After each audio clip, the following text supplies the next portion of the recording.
This is Business and Economy Network. Viewers, glad to know you're watching your program wherever you're watching, all around the world, all around Nigeria. This is Business and Economy Network. My name is Peter Nwoche. Oh, here's the Edna. All right, Edna is going to be the official presenter of this program henceforth because we have a whole lot on our hands. Me and other things will be involved in other things, but from time to time, definitely will be here. Now, looking at the agriculture sector in Nigeria, which we are actually involved, Edna, can you give us a brief excerpt of this report in agric in Nigeria? Well, the response so far has been amazing, and with the president's interest to invest more and give agriculture more attention, a lot of people are coming into the agricultural sector, and with time, there will be enough food on our tables. Okay, looking at enough food on our table, with the program London today, we have for Spotlight. We have the MD CEO, Novum Agricultural Industry Limited. And for Special Report, we have the Chairman, Barbados Group. On Company in Focus, we have the COO, Sajab Farms Limited. It's going to be an interesting watch. Relax, brace yourself, because we'll be back after this time out.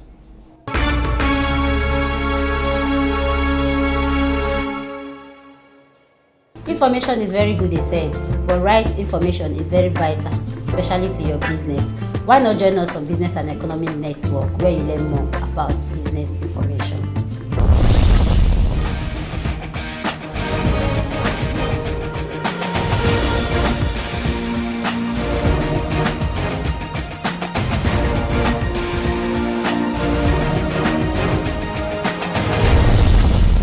Novum Agric Industries Limited. A decade ago, agri-expert witnessed much interest on cassava, but there were multiple challenges. Under these circumstances, Novum Agric Industry, a firm focused on processing byproducts from cassava factory into animal feed mills, was founded. Meanwhile, the firm had to overcome challenges, especially regarding product acceptances and acquiring equipment here in Nigeria. Over the years, things improved and some of these challenges were overcome. It started 10 years ago. My focus was cassava. There was a lot of interest in cassava 10 years ago, a lot of focus and excitement about cassava. There still is a lot of excitement about cassava.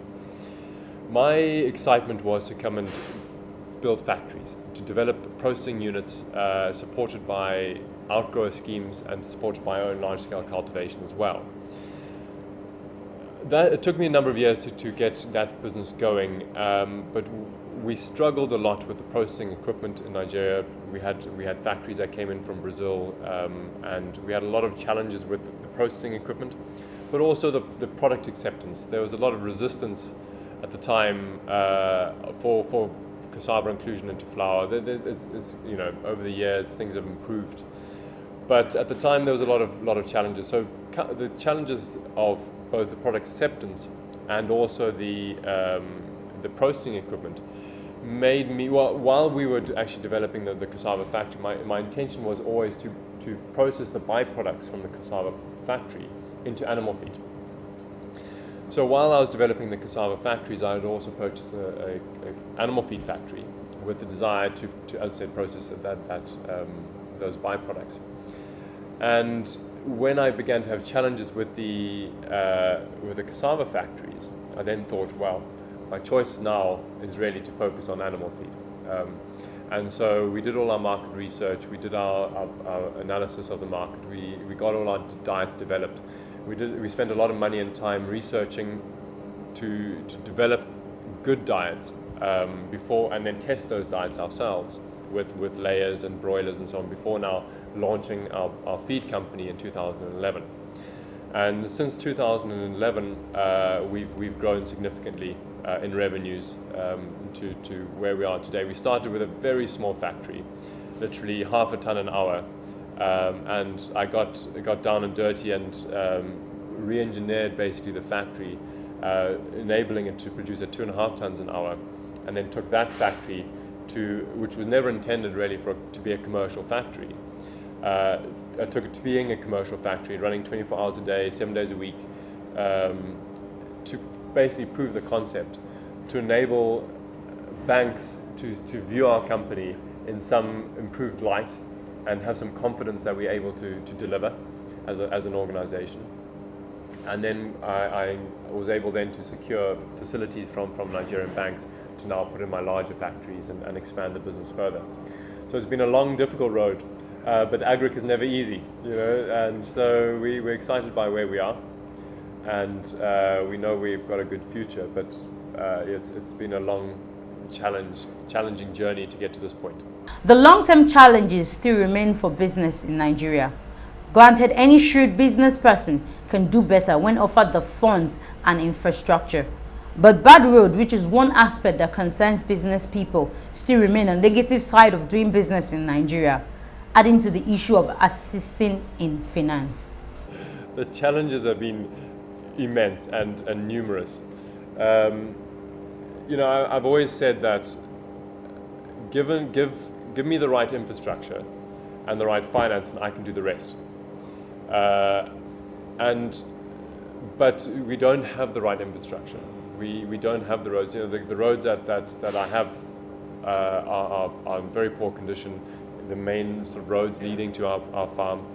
The local roads, well, I can construct those. You know, dirt roads are fine, are easy to make. You know, you get a grader, you grade it. It's very fine. But a poor tar road is worse than a dirt road. Because at least a dirt road, you can do something about it. You can get a grader. But a poor tar road is the worst. You cannot do anything about it. You've got potholes, you cannot fix them, you know. So the infrastructure is one challenge. But one of the major issues over the past has been reasonable finance, access to reasonable finance. Now, the government has schemes, the CAC scheme and you know, all these other schemes in place, but accessibility is quite challenging. You know, we've never been able to access them. We're working on it with our banks, but accessibility to these finance schemes has been a challenge. Now, what our business, we are a feed milling business. That is our what we're known for, but it's not what we do. We are power generation, and we are commodity trading. That's what we do, because that's where we make our money, right? You know, producing a good product and getting that out to the farmers is paramount, and that's what we aim. That's our primary objective. But in order to do that, we have to generate our own power. We have to secure well-priced commodities so that we can actually make a living. And so this has been our major problem. You know, you're running generators 24 hours a day, 7 days a week, consuming diesel, breaking down as they do, you know, spare parts, and then securing maize and soybeans and other things that we require in our production processes. These are all significant challenges, and so that's where we are really with the challenge that we're facing. To be go-to company in the agricultural sector, one has to realize that customers are the lifeline of sustainable business. Those who want to remain in business will make sure that they are very much aware of the value that their products are having on the consumer end.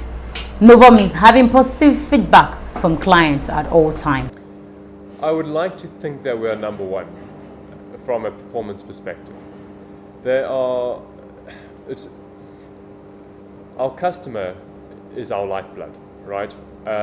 When I started 6 years ago, 2011 really, we found when we were developing and the business and trying to understand the market requirements, because it's important from a business perspective to understand your market that you're going into, we realized that the farmer was getting a very bad deal from feed companies generally. There was a lot of feed being produced that was of very poor quality, and so therefore the farmer was not getting any performance. If the farmer's not getting performance from his birds, he's not going to make any money. So we came in and thought, we're going to do our best to offer the best performing feed. And so we came in, and I have consultants in the UK, I have consultants in South Africa, that nutritional consultants that have provided us diets. We have local support and advisors as well. And so we came up with the best diets we could. And we do a continuous process of research. So we have our own trial farm. And so when we are developing new diets, we trial it on the farm to understand how it performs against our existing diets. when we want to release a new diet, we test it first before we release it into the market, because we don't want our customers to be the guinea pigs. We need to make sure that that diet going into the market is the right diet.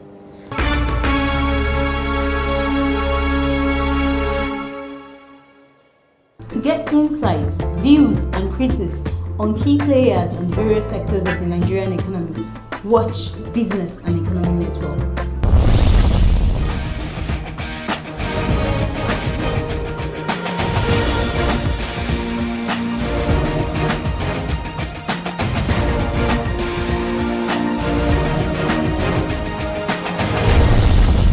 Sijab Farms Limited. It took 3 years for Sijab Farm Limited to start operation. The company started as processors, buying chunks of cassava and exporting this to China. But as time went on, the management found it necessary to start growing the seeds themselves. Today, the company is involved in commodity trading in Nigeria. Sijab Farms Limited was registered in May 2009, but we did not start operation till 2011, to be precise, when we did our first export to China. We started as processors. We used to buy chunks from middlemen, cassava chunks. We crush it, chip it into cassava chips, and then package it well, then export it to China. That's how we started our business. But for the second year, 2012, we still did the same export. But we felt there's need for us. Why can't we farm it ourselves? Why should we continue buying from the middlemen? So we were able to secure about 200 hectares of farmland in Sokoto through the assistance of some personalities there. And we planted cassava. We planted, it took us almost a year and a half for us to be able to plant cassava in the entire, it was challenging. So we planted cassava, and from then on we harvest our cassava, we process it, package it, and then export it to China. Gradually we were able to penetrate the Israeli market. We were even exporting cassava chips to Israel and other Asian countries, and it was wonderful. And gradually again we feel there is need for us again to diversify, open up the market, go into commodity trading. And we started commodity trading by buying maize from the farmers, directly from the farmers, and then we sell it to all these animal feed factories and companies in Nigeria. And then we also look at the exports. Let's expand our horizon in the export business. Since cassava is the basic need of people in China, why can't we look at the Middle East, where they are in need of sesame seeds, ginger, soya beans, and to God be the glory. It's been a wonderful journey. Farmers don't expect to live cozy lifestyle. Like any other vocation, there are challenges. For the farmers, it could be that one will spend more time in the rain or in the sun, working hard as opposed to the blue-collar executive experiences on the job. In any case, the leader who has the passion for his job will always enjoy what he does. You know how a banker is more like an executive. You are always in a chauffeur-driven car, air-conditioned, your office is air-conditioned. As a farmer, it's not like that. You have to be on the field.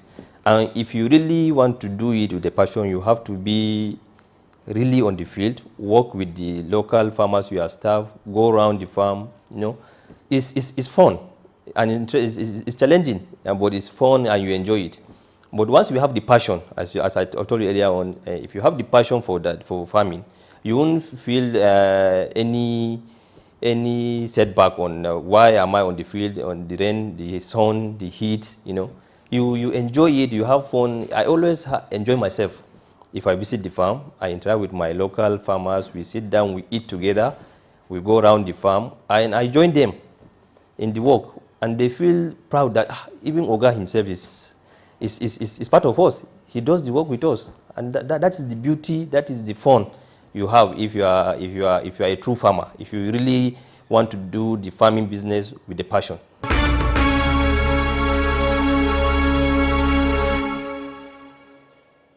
You are watching Business and Economy Network.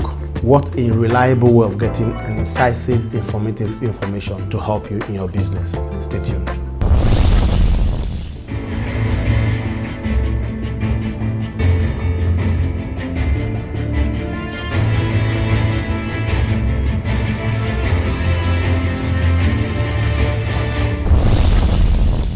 Barbados Group. Barbados was known for car importation in the 80s and 90s with only a handful of staffs. The company at that time targeted corporations and firms that could require several brands of cars. Then the business shifted to importation of spare parts for refineries. Barbados stood as the middleman between the companies in Japan and refineries in Nigeria. This was in conjunction with the car importation business. Well, I think Barbados Group was incorporated sometimes in 2000, but actually Barbados itself existed sometimes in the 80s, around 1988, 1989. Automobile industry. In those days, I started importing used cars from Belgium. I think I started with one and then ended up importing 30, 40 used cars. I did trucks, and then probably early 90s I started importing new cars from America. That was how Barbados came about, and truthfully the automobile industry gave me a lot of exposure.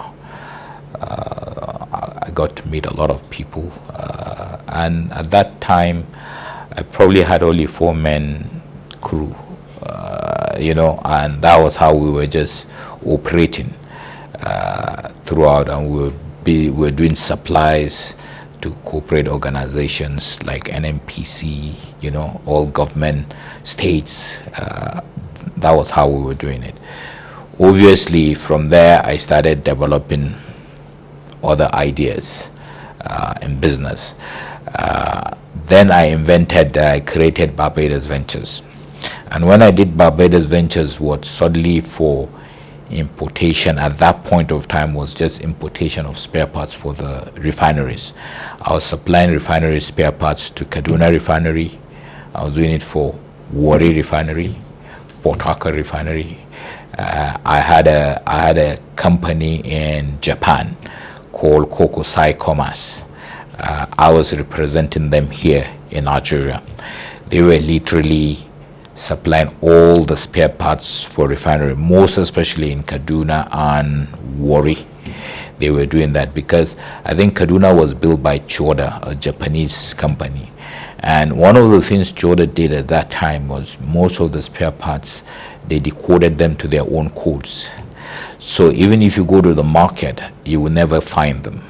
Now you need some traders in those in that industry that can break those codes to get the original. And Kokusai was one of them. And we did a lot of business. It was at that point, I got, like I said, Barbados Ventures came in stream. And we had a good time. I started growing the company, and I was still doing the automobile business because that is my bread and butter business. I will never leave it, no matter how much money I can make in my life. There's everything you do, there's a starting point. So the car business is a starting point. That's probably my trademark. A lot of people know me on that. Yes. Over a period, I started venturing into so many other things. Later, Barbados ventured into agriculture, supplying fertilizers to state governments. As soon as Barbados began importation of fertilizer, the company became a household name. And that was when I now ventured into agriculture. Now I started into fertilizer supplying to states. And actually, people come to me because I have good wills from a lot of friends. Most of the governors were my friends, and people come to me. A company came to me that they want fertilizer, and I said, okay, let me help you. I can talk to my friend. And I spoke to one of the governors and said, look, there are people, they say they will supply fertilizer. And, I introduced them. I wasn't even interested. I just introduced them. And they did 1 or 2 years they were supplying. Then somebody came to me and said, look, why don't you do this thing yourself? Why do you supply, and why don't you just get into this thing yourself? I said, well, I don't want too much. I have too many things to do. But the guy motivated me. He said, no, you must try and do that. I said, okay, let me try. This time around, when the season came for fertilizer, and I went to the governor, I said, listen, this time around, if you're doing fertilizer, I'll apply. If I'm lucky, then you give me. He said, why not? And that was the beginning of the business. And by the time I did the first one, and I got involved into it, and it was just like a wildfire. It started going, and I was everywhere. I was importing. Sometimes I was importing like 4 to 5 ships a year of fertilizer. Yes, that is what I was doing. I was importing them. I had a credit line.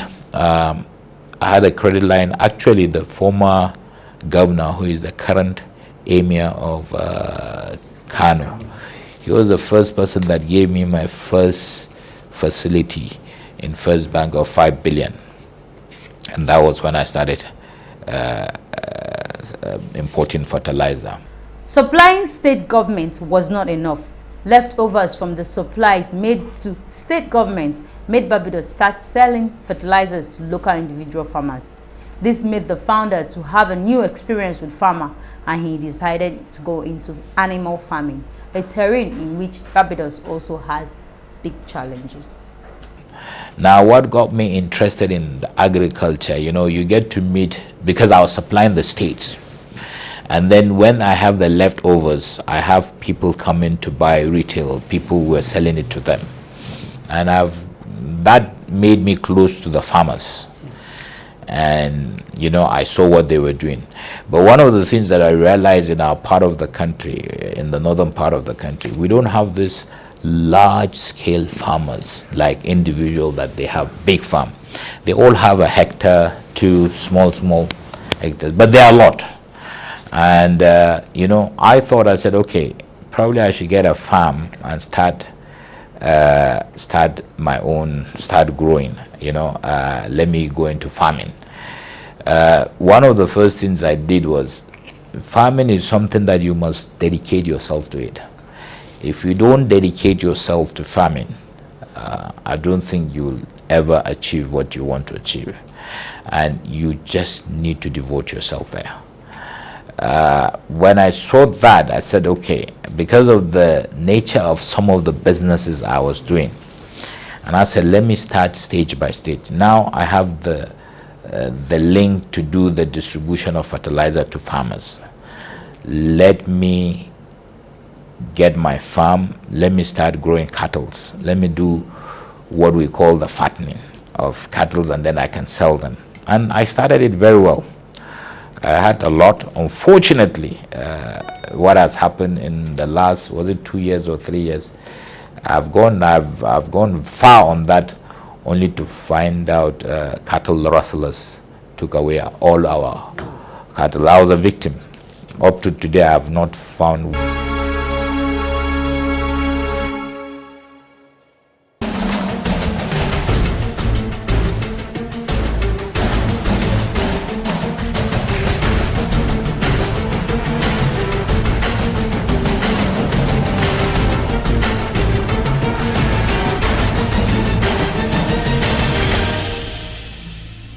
Welcome back, viewers. This is where time will permit us for this program this week. Well, like Edna rightly said, agric is the mainstay for Nigerian economy. We can do something. Edna? Thank you so much for your contributions, for your messages, for your calls. We appreciate them so much. Let's do this again, same time, same station next week. We love you. We love you too.